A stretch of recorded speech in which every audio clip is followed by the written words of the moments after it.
Published, 17:13 Eastern Daylight Saving Time, the 6th of September 2018. Updated, 17:13 Eastern Daylight Saving Time, the 6th of September 2018. Asset stripper Melrose looks to have learned nothing from the duffing up it received during the battle for GKN. The company's big idea for governance reform is to promote Justin Dowley, who signed off the outsized pay awards for Chris Miller and the other top executives as chairman of the pay committee.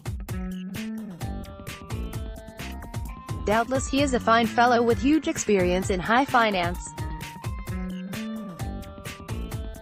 But the idea that a company insider who has been on the board since 2011 is the chairman to keep excess in check or sack the chief executive if things go wrong is farcical.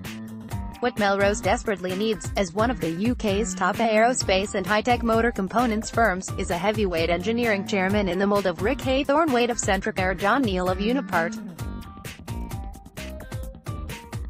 Protest. What Melrose desperately needs, as one of the UK's top aerospace and high-tech motor components firms, is a heavyweight engineering chairman's decision to give the job to the person who signed off on £170 million of potential payouts to the Melrose Big Four of Miller, David Roper, Simon Peckham and Geoffrey Martin is not credible. In spite of enjoying the support of some of British big battalion investors, such as Aviva, governance does not look a priority at the group's Mayfair headquarters. There is a hectoring, how great we are tone to the interim results. But the costs of the GKN takeover and restructuring actually resulted in a pre-tax loss of £256 million during the period of Melrose ownership of GKN. One Melrose slide boasts a saving of 85% on central costs, reduced by 57 meters.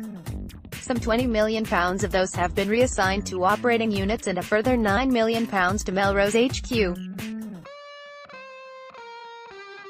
None of this adds to the well-being of Britain's engineering heartlands in the Midlands.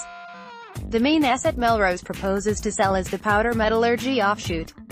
To be fair, this also was to be sacrificed by GKN as a response to Melrose's agitation. It is described as having technology leadership and superior operations with a pipeline of innovative products and superior margins.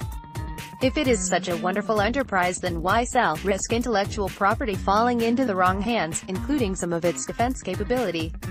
It is a blatant example of short-term thinking, easy gains and hang the industrial consequences.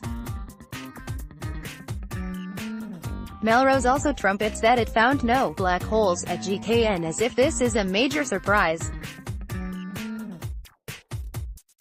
Indeed, aerospace and automotive operations are doing a roaring trade just as GKN pledged. It is ever more imperative that the government and takeover panel monitor disposals closely to ensure commitments made in the final days of the bid battle are not broken. Cap in hand, at first blush the Tory price cap on the big six energy companies looks a good thing. It puts money in the pockets of 11 meters customers of the utilities stuck on a standard variable tariff. But such interference in free markets rarely works. In the period it has taken to implement the price cap, wholesale prices moved up and the big six have lost no time in passing on increases. They are giving back what they already have taken. If Ofgem, the regulator, had been more determined, it could have ordered the big six to automatically switch more docile customers onto the cheapest tariffs. Estimates suggest that the tariff cap will cost Centrica up to £250 million, money which could have been invested in greener technology. Moreover, the rise of challengers to the big six together with price comparison sites and easy switching should help keep the major players honest. The real concern for stock markets is that in seeking to outjump Labour on energy prices, Mrs May's government has set an unfortunate precedent. A Labour administration might, for instance, seek to do the same for insurance and banks. That might look like a good idea but could produce unwanted outcomes. Wonga was a ghastly company. But driving it into the knacker's yard was not the objective when charges were capped. Poor Betkel, the glory run for Ocado shares come to a shuddering halt. Parent of the online grocer's French partner Casino looks to be in deep trouble.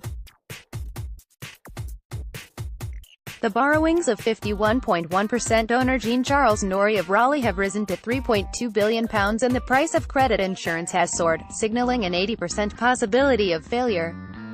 Bonds with a 3.4% coupon which mature in 2022 are yielding 26%. Perhaps Ocado boss Tim Steiner should come to the rescue.